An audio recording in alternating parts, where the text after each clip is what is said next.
YNA is a podcast that focuses on mental health and other aspects relating to what goes on inside a person's head. We are by no means professionals in this field and only aim to make these conversations about mental health easier for the listener. Nothing we say or talk about is professional advice unless explicitly mentioned. If you seek professional advice or experience symptoms of an actual mental health disorder, please contact a professional or visit your closest center for behavioral health. You are not alone. Hello, hello, hello. Welcome back to You Are Not Alone, episode on perfectionism. So, Sina, what is your view on perfectionism? Like, how can it affect somebody? Perfectionism is difficult. I struggle with perfectionism 110%. I know that for a fact. I'm an artist. I enjoy to create different types of things like this podcast, different pieces of art, drawing, and it's perfection. My perfectionism doesn't come all the time. It comes again in waves but I think it comes when I need it to use it in my art and in my work. So when I'm really focused on something and I really love something and I really want something to work and I want it to be perfect, I force myself into this feeling of this needs to be perfect or nothing else. And that's what I believe perfectionism really is. Mm-hmm. It's either this is it and I need it to be like this, or it's nothing, and I'm going to get frustrated and angry. Perfectionism is driven primarily by internal pressures such as desire to avoid failure or harsh judgment. And I'm going to ask you this. How many times have you created something and you have thought that you want to avoid the desire of failure or harsh judgment? Because when we, as artists, we create things and we are going to get judged on it. You are damned if you do and damned if you don't. So, but when it's something you do care about, your music, your art, what happens when it doesn't go your way? Well, if you're a perfectionist such as yourself and myself at times, it can really like weigh on you pretty heavily, like can end up feeling like, oh, I'm not good enough, or this work of art is just not up to par, like, or so whatever kind of limitations you've set upon yourself on like how well you could do something, it can really have a negative effect on you, especially if you've done better in the past. Like obviously, like you want to give out something that is at the same level as that. So when it doesn't happen, I mean, it's just kind of just not something that you want to have happen to you. And especially like this has happened to me a countless number of times, because I've created many bodies of work, drawn a lot of stuff, like created different types of music and things like that, almost to like kind of like satisfy this kind of want to do like really good in these different categories, whatever it is I choose to do.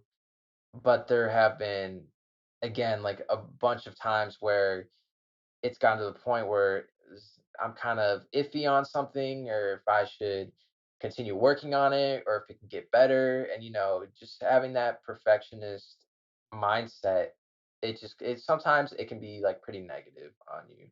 So I have an example. I really love photography and it means the world to me, especially having my picture taken.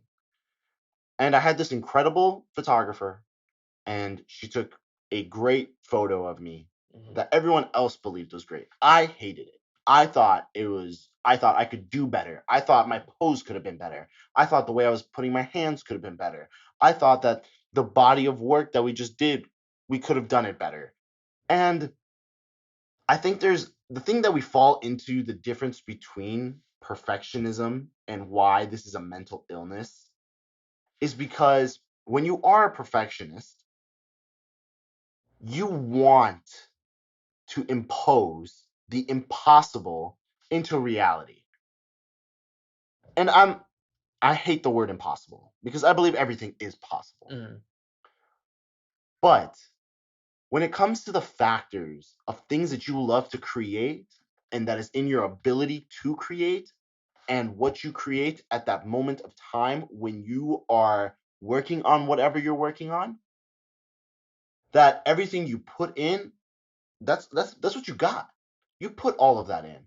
Exactly. You worked your butt off to create that type of product and whatever it is, but in your head there's a voice in the back that's saying, "Hey, what this could have you could have done this." And that is you trying to impose the impossible into Mhm. reality. You shouldn't do that. Do you have an instance where you tried to impose the impossible into your work, into reality, I would say? Yeah, I would say, like, trying to, I guess, go past my artistic abilities just because, like, I almost felt like it was expected of me, not just from myself, but, like, from others too, where I felt like I was in, like, this kinda zone where everything was going right, but then when I look back on, like, whatever body of work it was that I was working on at the time, it's like, "Damn, like, I actually don't like this," and I was, like, nitpicking everything, but everything that I was nitpicking at was really out of my control. Like, it's just something that in order to fix was just like nothing really realistic. Like I couldn't set a realistic goal for myself to better myself at these different things, or it was just so out of reach that thinking about it too much would just like weigh me down like pretty heavily. So in this case, it was just like it was one of the worst experiences because like you almost feel like a failure even though you're not. It's just you either over expecting something from yourself or you just kind of come up with this false kind of thing that you want people to see you as or what you want them to perceive when they look at your work of art or anything like that or how you even ultimately want to look at whatever it is that you made and like it's just so hard to differentiate at first like what is possible and what is impossible to like work on, and if you can't really draw the line between those two things, it has a negative effect on your mental health. So that's why it just relates so heavily to all the other topics that we've talked about and are going to talk about because it definitely fits within that category, something that people can find help for and also just do better at or just find professional help in being able to manage like this kind of mental illness. And you're your biggest critic. Exactly. You whatever thought that pops up into your head after you create a body of work or whatever you do, you're your biggest critic. You are the one that's holding yourself back from the things that you want to do. Because imagine, now let's just say that the thought wasn't in your head and whatever you created, you dropped. Whatever you wanted, you did. Hmm. That's the problem that we're facing, is that we're facing so much judgment and that we're scared to drop our bodies of work because we're scared of how we're going to be judged for it. What are people going to think? Who's going to think what? And that's when we fall into this cycle of being perfect. And I guess what I'm trying to understand of perfectionism is it me that's demanding perfectionism, or am I trying to create this piece of artwork and make it perfect so that other people look at it as being perfect and that it's a great body of Hmm. work? That's where I'm trying to understand the line.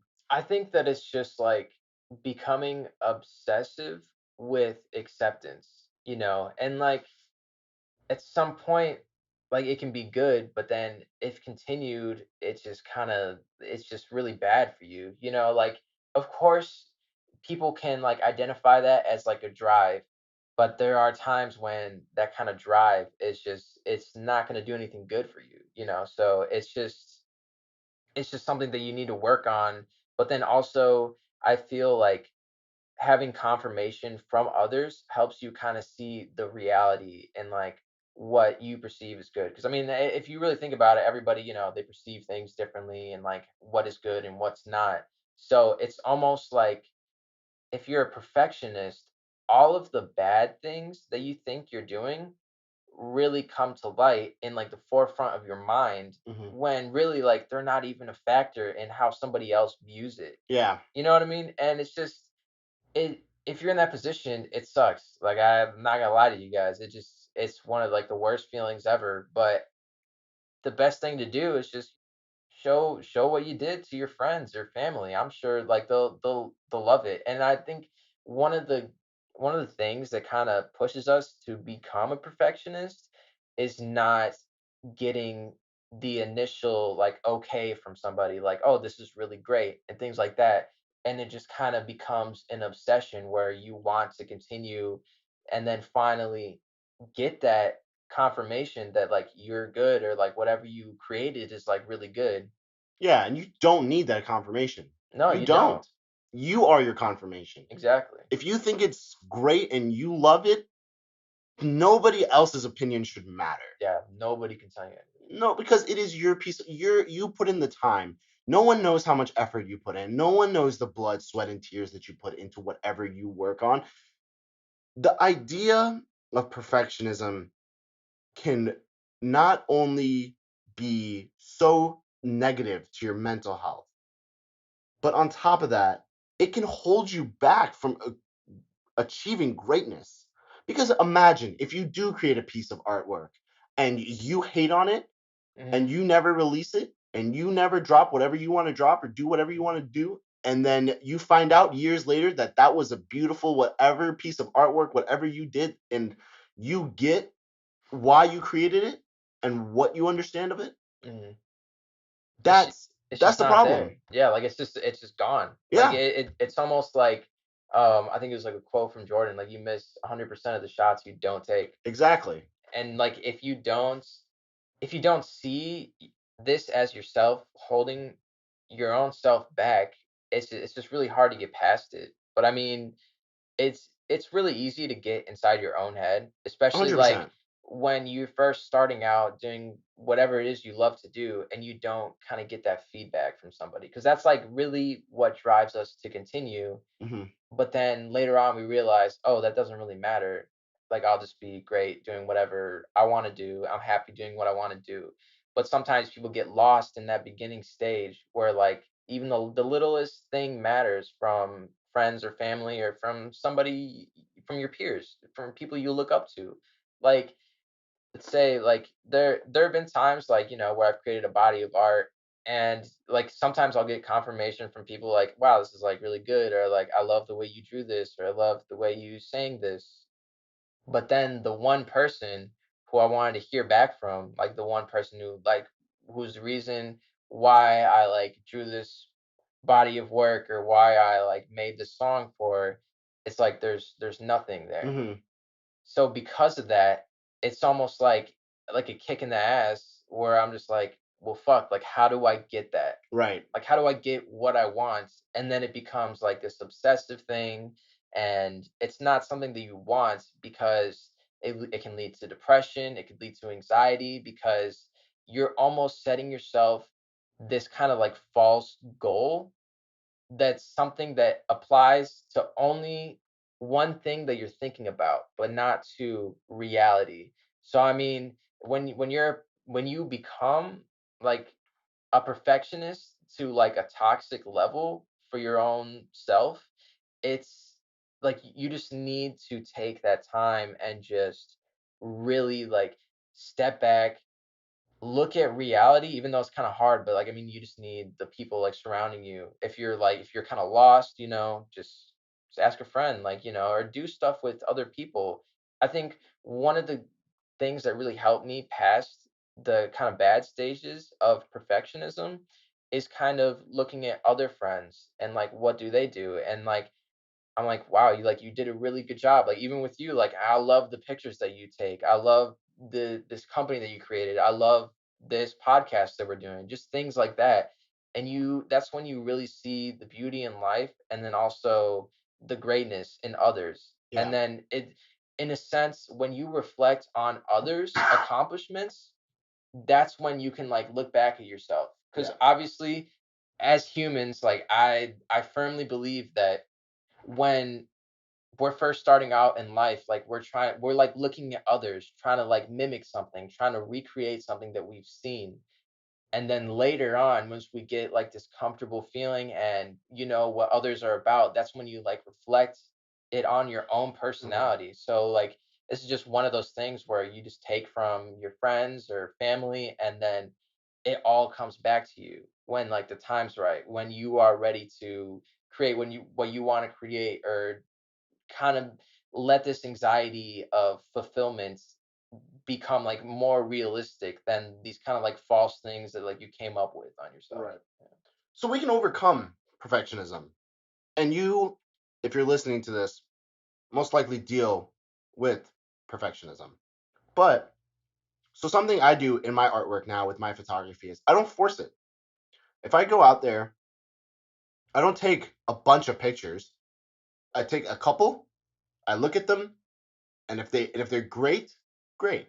And if they don't work, take a couple more. And if those don't work, I don't force it. Don't force your artwork because it won't come. You won't create the best quality of work by pushing and forcing yourself to do something that you're just not in a comfortable place to do. If it doesn't work, it doesn't work. And maybe it's just not the day. Maybe you're just Mhm. not feeling yourself today. And that's okay. We're not at 100% every day.